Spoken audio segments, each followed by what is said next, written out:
چارسدہ میں تانا پڑانگ پولیس نے کامیاب کارروائی کرتے ہوئے پشاور اسلام آباد موٹر وے پر ڈرامائی انداز میں غیر ملکی سامان سے بری بس کو صوبہ پنجاب اسمگل کرنے کی کوشش ناکام بنا دی، جبکہ بس ڈرائیور اور کنڈکٹر کو بھی گرفتار کر لیا گیا۔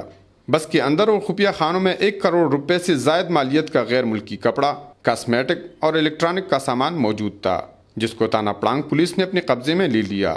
ڈی ایس پی سردار بادر نے میڈیا سے بات چیت کرتے ہوئے کہا کہ ڈی پی او نثار علی مروت کو خفیہ ذرائع سے اطلاع ملی تھی کہ غیر قانونی اسلحے سے بری بس پشاور سے لاہور روانہ ہو چکی ہے، جس پر تانا پڑانگ کی S H O Adnan Khan نے پولیس نفری کے ساتھ چارسدہ انٹرچینج کے قریب ڈرامائی انداز میں بس رکوائی۔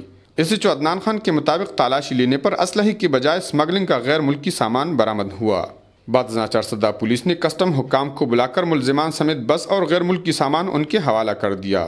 کسٹم حکام کے مطابق غیر ملکی سامان 1 کروڑ روپے سے زائد مالیت کا ہے۔ ان کے مطابق اس پر باقاعدہ مقدمہ چلایا جائے گا، جسے بہت جلد کسٹم ڈیوٹی کی عدالت میں پیش کیا جائے گا۔ انہوں نے کہا کہ رواں سال میں چارسدہ پولیس نے غیر ملکی سامان سے بری 4 گاڑیاں پنجاب اسمگل کرنے کی کوشش ناکام بنا دی ہے، جسے کسٹم حکام کو حوالہ کرنے کے بعد کیفر کردار تک پہنچایا گیا ہے۔ کفایت اللہ، اے نیوز، چارسدہ۔